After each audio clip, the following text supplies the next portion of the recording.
What's up guys, it's me, Will from Ghost Hack, and today I'm going to show you how to make this really harmonic and really unique sounding lead inside of Serum. This is what it sounds like.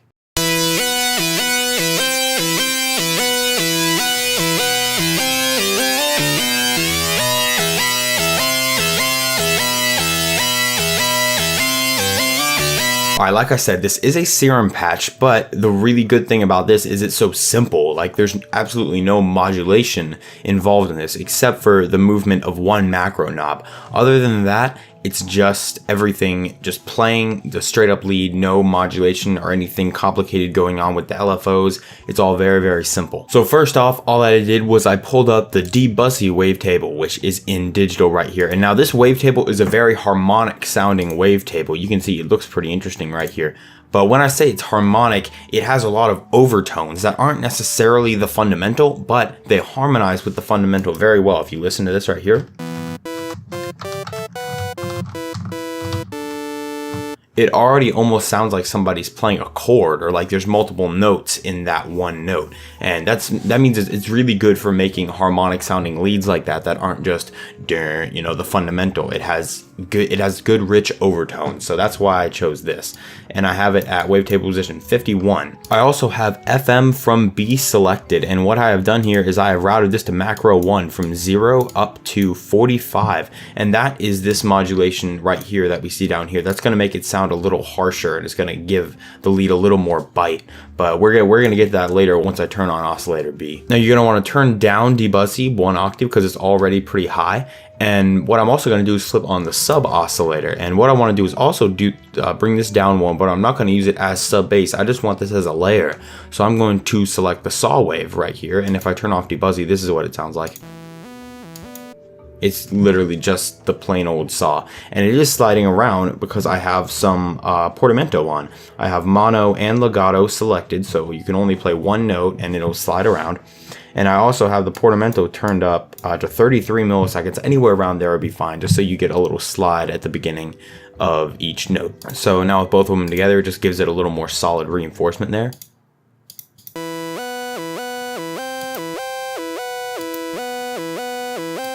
And now we can flip on oscillator B, which is just the normal saw wave, nothing to do here. At first I messed around with some bend minus, but I decided I didn't like it as much as the normal saw wave. So all you have to do is just keep it on the saw wave, drop it down 2 octaves, and bring the level all the way down so we're not hearing anything.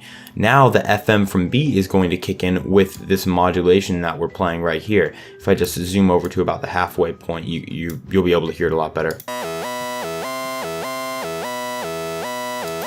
And that's what the FM is doing to the oscillator right there. It gives it a little more beef in the low end, makes it a little less thin, it gives it more bite.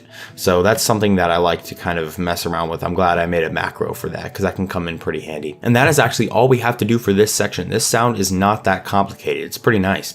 So go into the effects section. First off, I'm going to turn on a hyper dimension. Now normally when I'm doing leads, I would add unison and detune right here. And I messed around with that, but I thought it sounded better with just the clean sound. I thought it sounded a little harsher, and I liked that kind of texture that it gave versus a detuned sound. So I like to keep the unison there, but just to give it some spread, I turned the mix up on this hyper dimension, and I turned the mix up on just the dimension right here as well. So we're getting a little more, it's technically, you know, kind of like a chorus almost, at least the hyper is, and then the dimension is just a really tight delay, stereo delay. So it's gonna give it more width and not keep it just super dry right in the middle. So that sounds much smoother and it's more pleasing to the ear. So next up, let's throw on a compressor. I have this on multi-band compression, and I brought the threshold down like to -9. That's pretty far. I bumped the gain up a little bit, but other than that, I think everything else is normal. This is just gonna really push it through this multi-band compression. It's gonna make it sound very, very harsh. Makes it sound very, very powerful, so that's good. Next up, I threw on a flanger, and I normally do this for a lot of my leads and even my basses. If I just throw in a little bit of a flanger and just mix it in, it makes every note sound just a little bit different. It makes it sound more natural and like it has a little more movement and life. So you don't really hear this that much. It's just over 50%, but it still does add in kind of to the harmonic spectrum a bit. it's more of a background thing. After that, I throw on a chorus, and I have one preset that I use for my chorus, and it's just a really tight chorus sound. If I turn the mix all the way up, you can hear. And I use this on leads, basses, just all kinds of stuff. If I want to just have a little bit more, width and chorus effect, it makes it sound thicker. It just means that the rate's really low. Both delays are very, very tight. The depth, which normally is all the way up, I brought down a little bit so it's not quite as detuned. And make sure there isn't a lot of feedback either. Turn on the high pass filter. Normally it's on low pass filter. If you want, you can turn the low pass filter just all the way up, and then it won't even be a problem. But I like to do a little bit of a high pass filter, just about right there. That'll be fine. And then we just mix in that chorus sound to, I don't know, somewhere around 40%. That should be fine. Cool, good stuff. After that, throw on a phaser. Now what I've done here is a very, very kind of common technique. Turn the rate down as well as the depth and the frequency. Make sure the feedback isn't up too high, but just mix it in a little bit here. And this is going to, with everything down, it's going to make it sound kind of harsh, as if it's maybe going through a guitar amp or something. If I turn it all the way up, then you can hear it. Versus this right here. It just accentuates certain frequencies and makes it a little bit harsher. So if I just put it around 50%,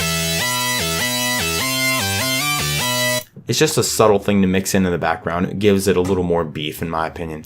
So after that, we can put on a delay, and I'm just doing a basic normal delay thing here. I have the feedback, I believe, where it normally is. Yeah, the feedback is normal. I have BPM on. You don't have to turn on link. I left it the left at 1/8 and the right at 1/16. So we have a little bit of offset there. And after I did just a little bit of filtering, you don't need to do that. I just have gotten into the habit of doing it. I think it sounds good. I threw it on ping pong. And now this is going to be kind of back and forth, especially with these delays. It's going to be a nice, even back and forth delay in either channel. Then you can just mix it in about 20%. This is what we got.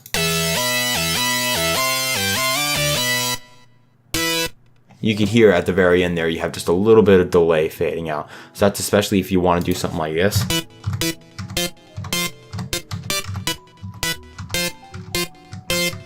You can definitely hear it more there. So after that, I'm going to throw on a reverb, and I believe this is the last thing in the chain. This is just going to be a plate reverb. Make sure the width is all the way up. Always do that with the plate reverb. It starts out down here, and the reverb just sounds gross and mono, and it's not fun.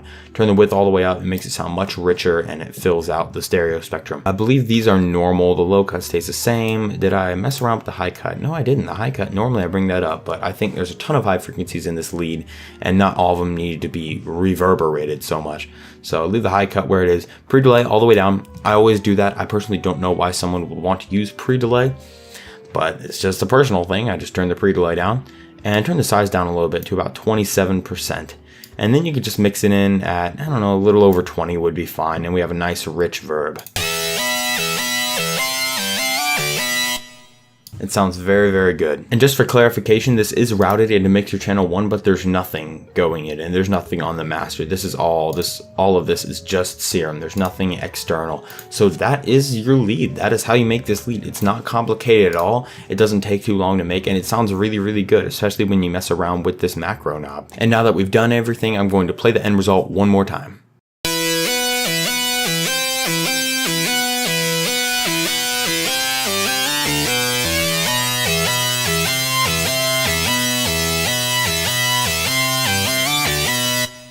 Alright, thank you so much for watching this tutorial. If you like the sound, leave a like below. If you're not subscribed, hit subscribe. We've got more tutorials coming. Great content is ahead. And I will see all of you in the next video. Happy producing.